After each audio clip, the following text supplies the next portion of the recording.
I think one of the benefits that we've seen through stopping YouTube has been... But we do know that we made a connection with people. Yeah. And we do still feel some almost guilt about... I've really enjoyed the moments of just being able to... And part of the decision to stop was we wanted to get to a point where we could just... Perfect day.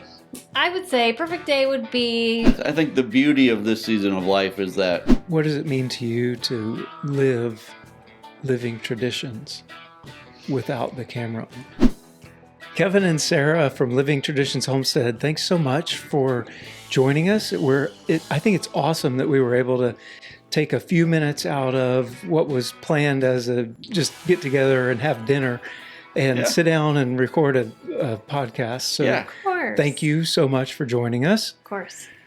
So you guys have had a significant life change in the last 6 months. Yes. We have. Yep. Yeah, it's been quite different. Yeah, you been guys put out a amazing. video last week, I believe it was, and where you kind of gave an update on what you guys have been doing, a lot of fishing and hanging out together. But today, we just wanted to take a minute, connect, and allow our audiences to dig deeper into what you're doing and some of your thoughts about your where you're at and what you're doing, if that's okay. Yeah, awesome. Absolutely. Yeah. Yeah. All right, so for years and years, your life followed a rhythm. Mm-hmm. Plan, video, edit, post, plan, video. Mm-hmm. What has it been like without that rhythm? Very freeing. Yeah. Freeing. Yeah. Most of the time we forget what day of the week it is. Yep. Unless it's Sunday and we have to go to church. Other than that, like our life for the last 10 years has been like we put up videos on these days and we record videos on these days, and that's like what kind of kept us in check. And so now it's like a Tuesday and a Saturday feel exactly the same because we just live our life every day doing what we love to do. Yeah. Well, whenever the camera's off, do you wonder, like, well, what do we do now? I don't think we worried about what do we do now. More like I'm supposed to be shooting a video today. What we're doing right now, we would generally have a camera with us, and this feels very odd, like in a good way. Yeah. Right. You know, this summer I put up produce and I gardened and I canned and things like that, and I didn't have a camera in the greenhouse. I didn't have a camera in my kitchen. Right. And it was very strange, but in such a good way. Right. It was very wonderful. The thing with our channel is we never came up with video ideas. Like it really was our life. So like the only thing that's really changed is that the camera's gone, Right. but life goes on. Mm-hmm. So like we weren't doing things for videos. Yeah. We're videoing what we were doing. Mm-hmm. So it really hasn't, like as far as day-to-day life goes, it really isn't that much different other than we're no longer editing videos. Right. Yeah. That's cool. Yeah. Because a lot of times, and even a lot of channels, it feels like, or you know, that things are done just to make a video. Sure. And so to hear you say that it was just life, that's actually really cool. Yeah. You know, it got to and part of the decision to stop was we wanted to get to a point where we could just, we'd grown, I mean, this is our third homestead, but here in Missouri, this is our second homestead. And we've got our second place now to a point where we didn't really need to keep adding. We didn't really need to keep doing big projects. And we felt like if we kept doing videos at the pace that we were, we would start doing things Just for the videos because we didn't need anything else. Mm-hmm. And we didn't really want to do that, and we didn't feel like that's really what we should be doing. Like, we've put in a lot of work over 10 years. Yeah. And we felt like God says at some point, like, you should enjoy the fruits of your labor. Right. Yeah. And we couldn't. Right. So did you grieve like I've lost a creative outlet, or has it just felt freeing? I think for me, I didn't necessarily grieve not having a creative outlet, but I felt like I would have ideas of things to do and be, well, gosh, that would be a really great video. I think our audience would really like that. Or I would make something new for dinner that I had never made before and it turned out really well. And I thought, gosh, this would be a really neat video to share. Doing different techniques in the garden or something like that. So it was odd for me to say to myself, that would be a really good video, and then be like, well, we're not really doing that anymore. But it was really just kind of nice to have those things just be for our family and not for basically the public. So you just mentioned family and not doing those things anymore. One of the things that has happened amongst all of the other things is you're now empty nesters, like full up. Right. The house is quieter. Mm-hmm. What did it feel like whenever, that first week when you're like, wow, it's really just Kevin and Sarah now? Yeah. It was kind of a transition, because at first we were only empty nesters like Monday through Thursday, because Samantha would come home from college and be home on the weekend. So we were empty nesters during the week, but on the weekend we still had family in the house. Right. But when we became like full-time empty nesters, it was a good change. It was definitely different. I think we just understood and realized the ultimate freedom that we had within the house as a married couple. It was just kind of nice. Right. Was it hard to stop cooking and canning and growing and preserving when you don't have an army to feed? Like making that shift to I don't need a casserole this size. This is 2 people. I don't think it was as hard to scale down in the kitchen. It was much harder for us to scale down in the garden and in how much just overall food we produced. And we really struggled with that over the last 4 years as Grace left the house, and then as Samantha went to college and was only at home on the weekends.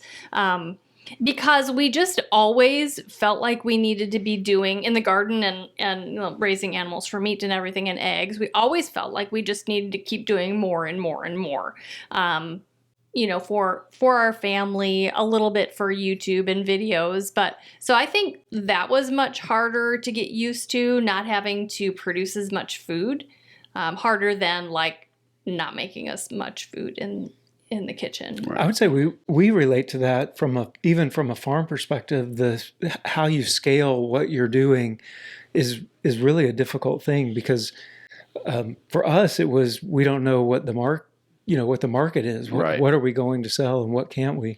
So like that decision on how much to produce, I can see how that's definitely something to. Well, it can be scary. I mean, we have somewhat of, I don't know, I know the word prepper is kind of demonized, but like we have that mindset of like we want, and we always want more than we currently need, right? Like we want full freezers and we want extra canned goods on the shelves. And so like to make that decision of like, where is that fine line now was tough. Like, like this year we didn't raise any pigs. This is the first year in 10 years we haven't raised pigs, because we still had, last year we raised 2 pigs like we always do, and we didn't eat nearly as much pork as we used to. So, like, there are times now where, like, things may not be every year. They may be every other year, or they may be really scaled back when we do them. And so, yeah, it's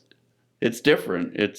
So with an empty nest and a bit of a pause with YouTube, do you look around the homestead and say, what now? I don't know. No, because there's always work to do. Sure. I mean, there's, I think I looked at one time and I figure we have like, 7 miles of fence on our property. You know what I mean? Like, And it always needs work done. right. Somewhere. Right. Yeah. I mean, half of our fence is still held up by the poles that were put in 1940. Ours too. You know what I mean? It's like, I do. so you go and you put T-posts where you absolutely need them, and, but like, so And find a good tree. right, Right. Absolutely. Yeah. Yeah. So no, there's never like, what should we do today? I mean, there's always something to do. I think where it's been nice is like, now we're getting into hunting season, and I love to hunt, and like, I don't feel guilty about saying I'm going to go sit in the woods for 8 hours. You know what I mean? Like, I'm not neglecting something else because this is what I want to, and this is what I'm going to do today. So homesteaders, small farmers, anyone who's trying to live this type of lifestyle, it's work, plan, work. And our generation especially, we just work. How has it been to figure out how to go and rest and learn how to rest and not feel that guilt? I think it's just been a mindset change. Right.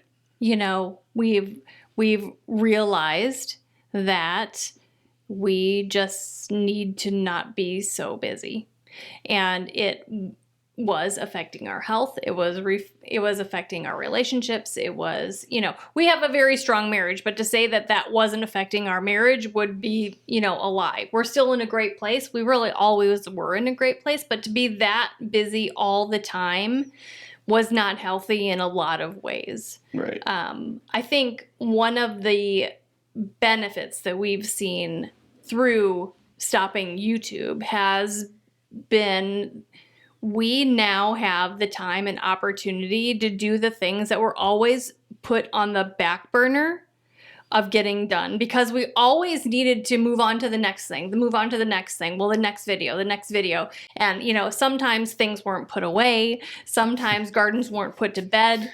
Sometimes, Right. My shop hasn't been cleaned in 3 years. You know what I mean? Like, things that just were not immediate needs just never got done. This week we just really did a final mowing and weeding for the fall. We've never done that before, because it's always the next video. And those things can just, they're not essential. So they just fell by the wayside. right. So now we get to do those things in a timely manner and feel good about that, Right. and so I think that has been a huge benefit for us. Yeah. It's been a shift. I mean, to do work because you want to, or to do work solely for not monetary benefit, but just personal benefit is different. You know what I mean? It's just, like Sarah said, it's a mind shift of So have you been able to, or is there a way for us types to find joy without productivity? Because were you productive today? Or not, What did you maybe get not done? even joy, maybe just contentment. Okay. Yeah. Yeah. I have really felt like it's just an attention shift for me. I'm still getting work done, but it's allowed my mind to not be so consumed with what needs to be done. I really can enjoy just cutting back these flowers or trimming up this tree, and just having the ability to really love the environment I'm in at the time. So a lot of folks talk about finding the ability to live in the moment. Has this freed you to do that? For sure. For sure, yeah. But at the same point, I'm thinking about okay, so we spent a lot of time this summer fishing, and we would go to the lake, and we would even spend a couple days at the lake sometimes. Because of the type of people we are, when we go to the lake, we don't really we go to fish. So we don't go there to get up at 9 or 10 in the morning to go fishing. We get up at 4:30, so we're on the lake when the water, when the sun comes up, because that's the best time to fish. And so even then, even in our hobbies, we push ourselves. It's not, and it's still super relaxing and super fun, but like maybe not in the way that a lot of people would think. You know what I mean? Like, so I don't know though. I feel like when we've been fishing, you know, in the times where we're not like just hitting the fish, you know what I mean? When you're just sitting there waiting for the fish to bite or whatever you're doing. I've really enjoyed the moments of just being able to mindlessly look at nature and just appreciate God's creation and the water and the trees and the bald eagles and just Well, the really seasons, being in yeah. the seasons and, you know, the butterflies. We saw so many monarch butterflies in their migration just flying over the lake. in the middle of the lake, like just in the last month, it was 50, crazy. 75, 100, just so many of them. And so just to be in And a flocks of pelicans. We saw- Do you know pelicans fly in a V like geese. geese? Like I've they never seen that migrate before, like but that. like I did, but I didn't. I've never seen a pelican in Missouri. Not in Missouri. Yeah. yeah, they Sounds- migrate. We actually just in the last month we've seen many of them in the lake, and then like huge flocks of them flying over. I heard some really loud birds whenever y'all one day. yeah. Oh, yeah, we saw a stealth bomber fly over Yeah. us while we were out fishing one that's day. cool. And we've I seen, know. yeah, we've seen all kinds of things. So Yeah. and to be in a mindset where your mind isn't so busy that you can't notice everything, that you don't have the ability to notice. So do you The think things. that us generation of like doers has really just lost sight of that? Oh, it's possible. Yeah, I think it's very hard to appreciate what the hard work has gotten you. Mm-hmm. I mean, Yeah. I think it's hard to stop and say, This "Look is at- good. We've accomplished a lot." Yeah, it's enough, and we can slow down. Yeah. So when the to-do list and the cameras got put away, what did you learn about each other? What do we learn about each other? I think we learned that we still really like each other. Yeah. At least I still like her. It has been a really great thing to. I mean, we've been together 24/7 since we've moved here for 10 years, you know, Right. but And even before that, we worked for the same company, so we were in the same building all day yeah, for I 10 don't years know. prior to that. it's been really great. We really do love being together, and it's allowed us to be even more silly together. I don't know. It's been great. Yeah. A good reconnection in a way Yeah. that you cannot. Our private life doesn't always come across on camera Right. in the public, and as former viewers of you guys, you can tell that you get along on the camera, like that you guys probably like each other, you know, because that's even if you could fake it, we can tell that you like each other. But off of camera, to be able to reconnect without the stress and the pressures of Right. what's next, that reconnection. And especially with the kids being gone, I mean, it's a lot like going back to what we were like when we For were sure. first married. How You know what I fun. mean? So it's like you go from like a couple to parents back to a couple. And It's been great. yeah. That's awesome. It's been great. I do feel like we've gotten even like, oh my gosh, we've been married forever.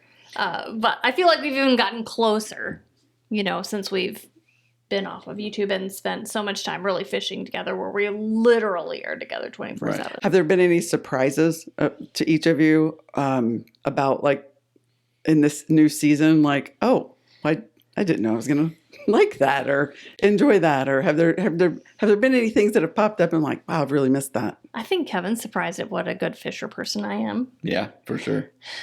and that like, you know, Sometimes you just win the tournament yeah, for sure. because she's out fishing you. That's okay. I outfish him sometimes too. Yeah. Sometimes. Normally I would catch the biggest fish, but she would That is not very true. often catch more. I think it's the opposite. Really? I think very often you would catch more, but I always catch the biggest. But if you want to think that I catch the most, that's okay. If you want to think I catch the biggest, that's okay. That's awesome. So you spent years teaching millions of people. Has it been hard to step away from that? Yes. And I mean, because we really did it because we felt like that's what God was telling us to do. And like, we stayed at it as long as we did because of that. Mm-hmm. So it was not an easy decision to just walk away. I mean, it may have seemed abrupt to those people who watch us because we didn't want to be one of those channels who like threatens to leave or complains about it or says we might leave but doesn't. Like, so when we finally pulled the trigger, it seemed abrupt, but we had contemplated that decision for probably 2 years, which you guys as our friends off of YouTube, you know, that like that was a big decision we had thought about for a long time. Yeah. Before we announced the decision. Yeah, we watched you struggle through it. Yeah. Right. Yeah. And we ran the numbers for probably a year before we felt comfortable pulling the trigger, which is actually very similar to what we did when we left corporate America. I mean, we were running the numbers for a long time before we felt comfortable pulling the trigger and leaving. Yeah. We're not the type of people to make, I don't say we never make bad decisions, but like we don't make quick decisions and we don't make uninformed decisions. Rash. You don't make rash decisions. Yeah. Right. Yeah. So how are you being able to balance living a private life and yet knowing that your life still inspires others? Like, how are you being able to find a balance there? Go ahead if you have an I don't know. I'm like, we still meet people all the time that watch us on YouTube. It was kind of nice when, like, the summer when we were up at the lake and things like that. I think twice all summer did we meet someone who knew who we were, and it was kind of nice to just be away and just anonymous. Anonymous, yeah. You know, when we started YouTube, we would have never imagined that it would, first of all, turn into what it did, or that, like, people right around us would watch us. It always seemed like this is something that people far away will watch, right? Like, and we'll never actually meet people who watch us. And we've really enjoyed meeting people who watch us. I mean, I'm not complaining about that, but it's different. I can imagine what, like, actual celebrities go through. Wow. Like, not, because like we'll go to Costco, we might see 4 or 5 people who know us from YouTube and want to stop and talk, and that's great. But like, I can only imagine like actual celebrities who really can't go anywhere because everybody knows them. I mean, it's got to be a real struggle, and so Yeah, I feel like over the last 6 months we've been recognized less. Yeah. And it's been kind of nice. It's never been a terrible thing to be recognized in public. And we've always appreciated people who come up and say hello and those kinds of things. And it's amazing to us how many families we've touched and inspired or whatever. I don't get recognized because I grew my hair out and I grew a beard. Sarah hasn't aged in like 10 years, so she still looks exactly the same. So the only time I get recognized anymore is when I'm with her. And then people look at her and are like, "Who's the hippie?" I saw that. Right. I saw that comment. Oh, that's why you left YouTube, because you divorced Kevin and married that guy. No. So you taught and inspired people for all of these years. And as you move on to your next phase, if it's quieter and you have more privacy, what, especially like even through this podcast, what example would you want them to take away now from what you're doing now? Because your teaching and your inspiration can carry over past preserving and gardening and into a message of this is good too. Right.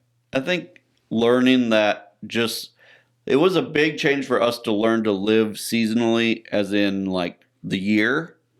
Like, we used to try to push and push and push all year long. And then at some point we were like, you know what? God made the seasons for a reason. And we should probably try to be slower in the winter. We should probably try to, eat seasonally and all these different things. I think it's also okay to look at life and say, God made these different seasons of life, and we should probably try to live within the season of life we're in. And I think we're at the season now. Like, I'm turning 50 next month. Sarah's turning 50 in January. And like, we're in a season of life now where it's okay to not be as crazy as we were when we were 30. And it's okay to start looking forward to the seasons of life of our kids, you know? You know, Grace is married and we'll be finishing her master's degree in the summer. And maybe the next season for us to enjoy will be to be grandparents. And that is really exciting. That's cool. Really exciting. Yeah.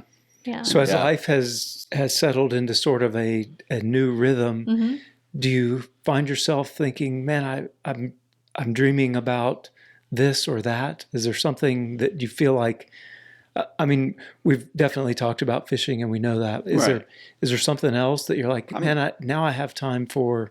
I am excited for being a grandpa at someday. I really never had. My one grandpa on my mom's side died when he was 49, so I never knew him. And my grandpa on my dad's side died when he was 60, so I really don't have a lot of memory. So like along the years, I've had people in my life that I would kind of consider grandpa figures, but like, I'm excited to be that someday. Like, I'm excited to do those things and teach grandkids things and have the time to do it. And so that's, I'm ready for that. And we're still discovering what not being on YouTube through different seasons is all about for us. Right. Because we're coming in, we're in fall. You know, our fishing season is pretty much over with. And then, you know, winter is coming and the holidays. Like, this is our first holiday season and fall and winter that we haven't been on YouTube since we left our jobs in corporate America.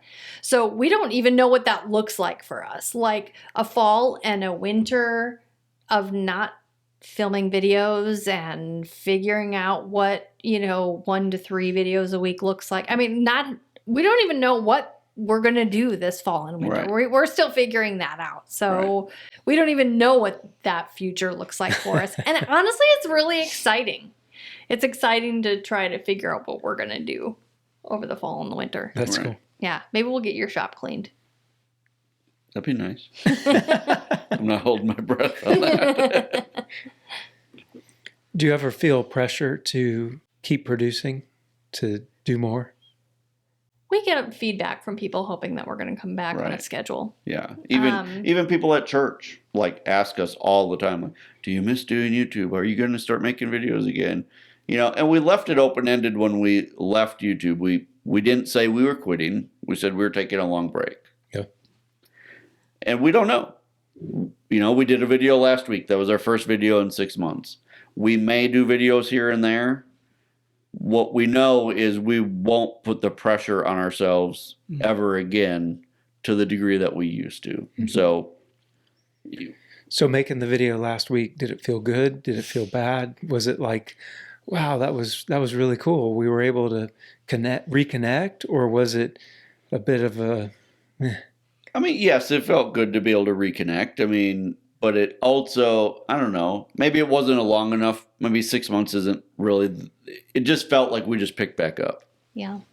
Right? I mean, Well, for the viewers, it was really nice to see your faces on there and to hear your voices. Absolutely. Yeah. And we, and even after all this time, we still feel some loyalty. Oh, for sure. To our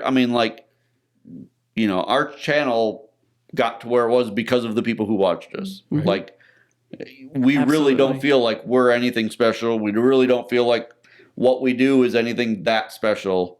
But we do know that we made a connection with people. Yeah. And we do still feel some almost guilt about letting people down. Mm-hmm. If you were to give advice to yourself 5 years ago, before this transition, what would it be?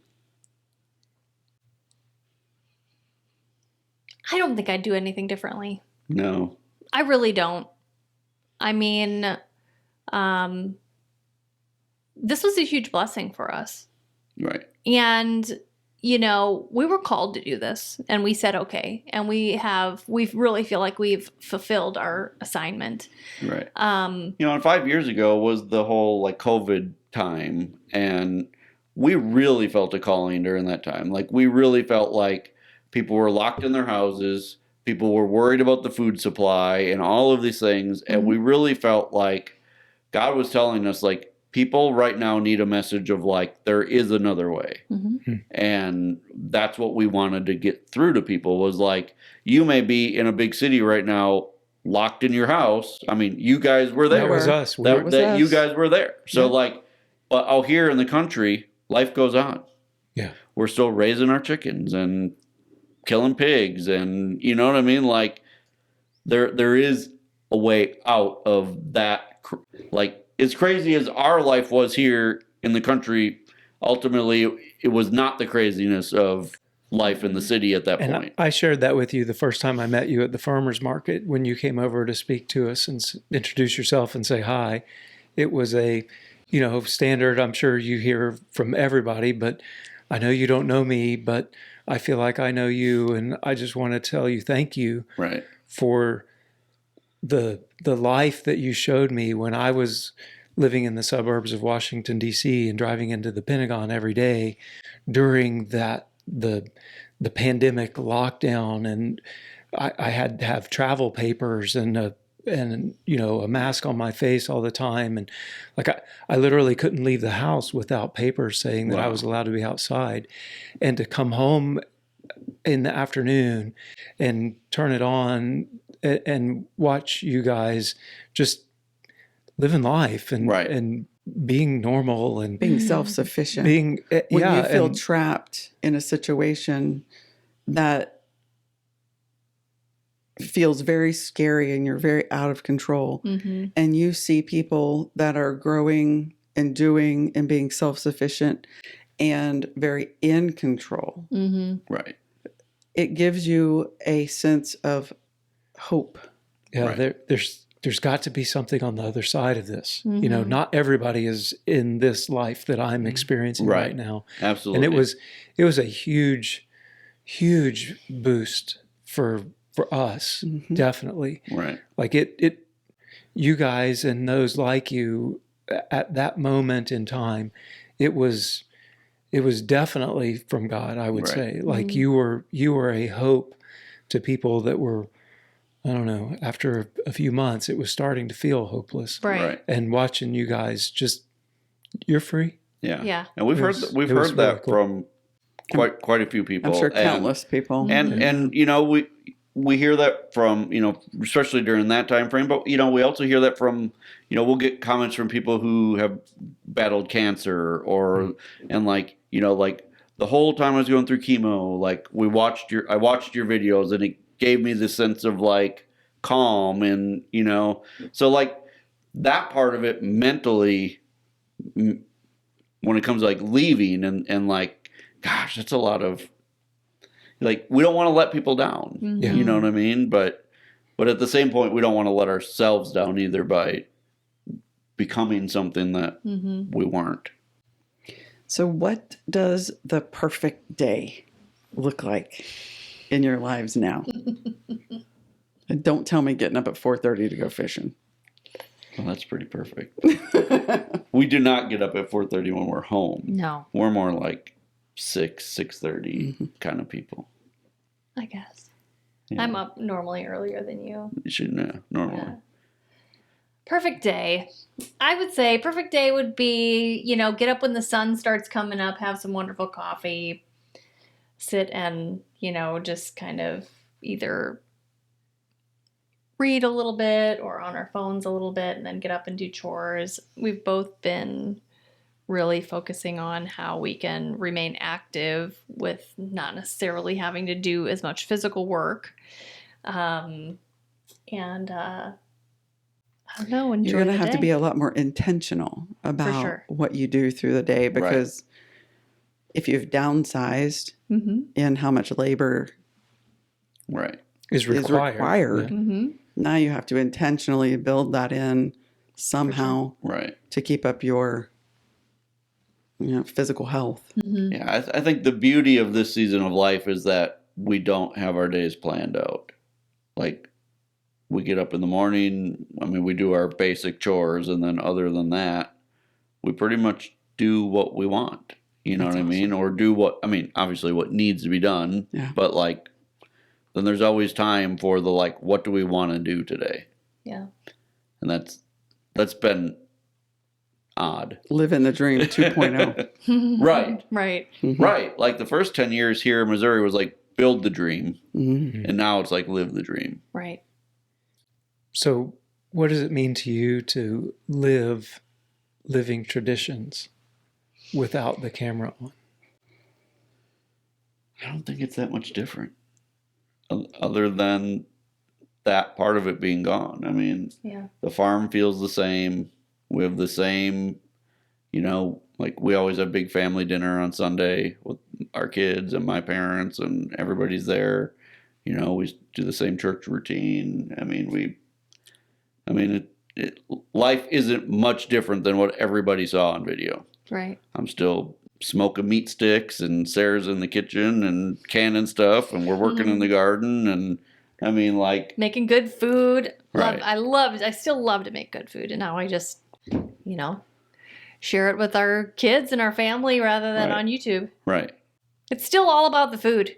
It's always been about the food. right. It's still all about And the this food. whole lifestyle is. That I used to joke when people would ask, like, what is homesteading? It's like 90% of our day is revolved around food. Mm-hmm. Growing food, cooking food, saving food, killing food. It's like Now we that's just like spend now we just spend 50 or 25% of the summer catching the food out of the water, Right. out of the Yeah. lake. right.